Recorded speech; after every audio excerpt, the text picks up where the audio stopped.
The math SAT will never be the same. Using Desmos. Desmos is fast and Desmos is accurate. And Every Desmos hack for the SAT. Using the Desmos calculator. Desmos save you on the SAT? Solved using entirely Desmos. I would literally just put this into Desmos. Favorite thing on the SAT, Desmos. As you can see, Desmos is going to plot this for us. I've used Desmos and been amazed by how many problems it can solve on your SAT practice tests. So, the math portion of the SAT has officially been taken over by Desmos. So let's talk about it. What is Desmos? And why is it going to completely change how the SAT tests people's math knowledge?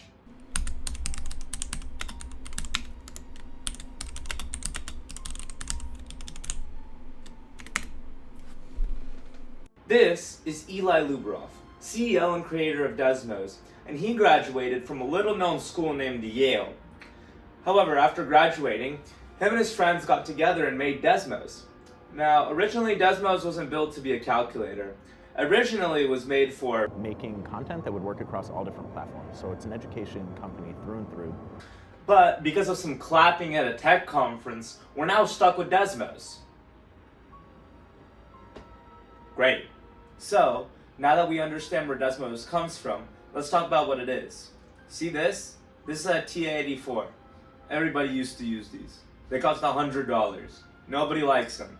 They're slow, annoying, really bad looking. They calculate stuff slowly. Please don't sue me. I have 4 subscribers. And this is Desmos. You see how it's free? Yeah, that's a pretty big deal. So now, not only does every single kid in the country have access to a tool that's much better than your $100 calculator, but it's free.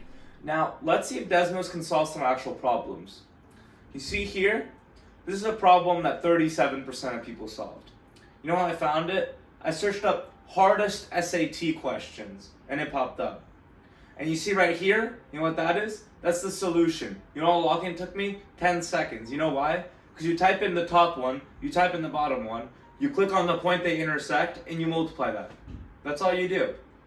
So all of a sudden, instead of having to do a whole system of equations on paper, you multiply 2 values. You see what I'm trying to get at?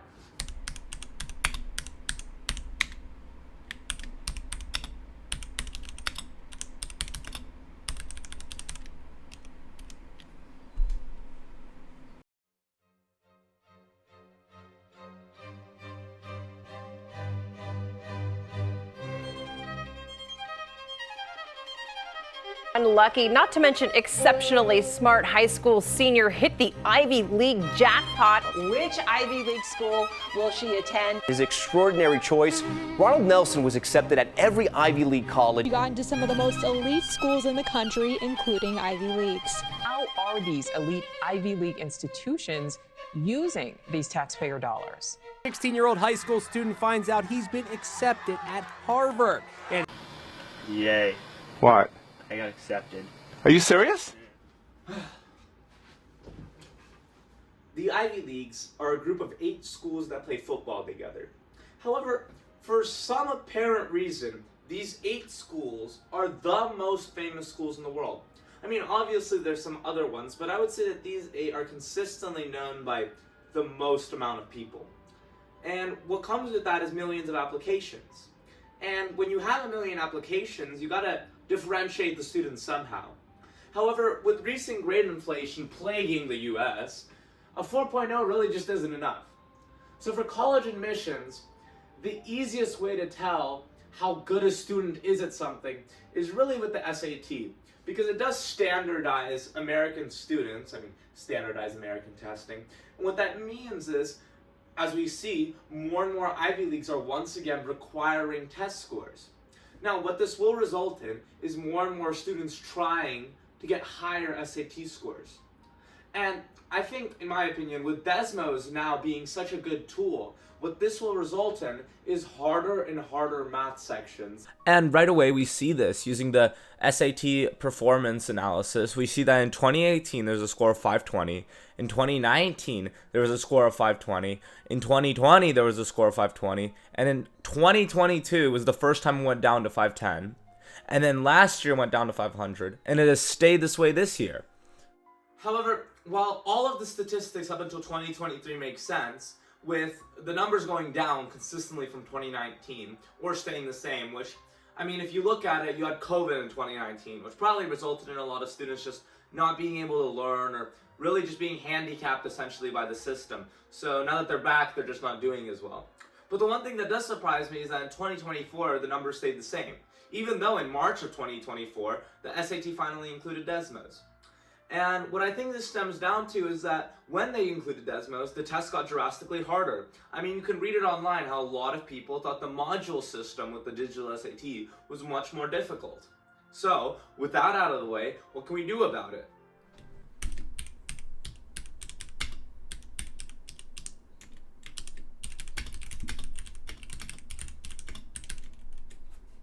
So now the question is, what should you do about it? Well, let's start with 3 things. Number 1, keep doing math. While Desmos might be a tool which allows you to solve 1 or 2 more problems, math is still going to be very important on the test. There's going to be a lot of problems where just knowing math is going to solve you the question, and probably even faster than with Desmos. And it's still going to be important for you to double check Desmos, even if, in my opinion, Desmos usually gets it right and you don't. Now, for number 2, I think learning to use Desmos is going to be very important. You know, if you can solve at least half the problem with Desmos, I mean, the rest of them are not going to be as bad because most of them are going to be easy. Desmos is such a powerful tool. And I think to learn Desmos, just using it a lot will help. I think watching some videos might help as well. Here are some up here. And I think just learning the very basics of it will really give you a head start, especially against some other kids. And from personal experience, I've talked to some people and I hear a lot of people who just say, yeah, I don't really use Desmos. I mostly did it on paper. And I think that really puts them at a disadvantage compared to the kids who are using Desmos. And finally, I think that problem comprehension is going to be the most important thing on the SAT. If you can understand how to comprehend a problem, then you could probably solve it. I mean, you have a calculator right there, so if you just know what to type in, you'll solve the problem. And I think that a lot of students are going to do bad just because I think the new SAT is going to be a lot more based on problem comprehension.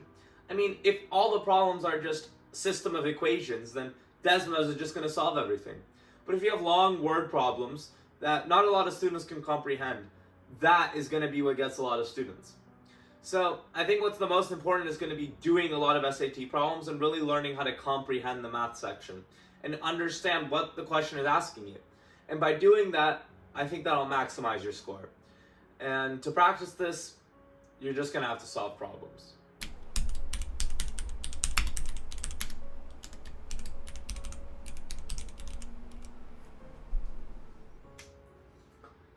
So that's it. That's the video. Let me know if you enjoyed. I hope you learned something. It took a long amount of time. And if you did learn something, please tell me down below. Please like, please subscribe. The video took quite a bit of time to make. But I don't know. I quite enjoyed it. If you enjoyed it, let me know. I'll see if I'll make more of these. You know, I have like 6 subscribers right now. So I probably won't because it's probably not going to get any views. But if it does, that'll be kind of cool. Yeah. So thank you so much for watching, and I hope you enjoy. See you later.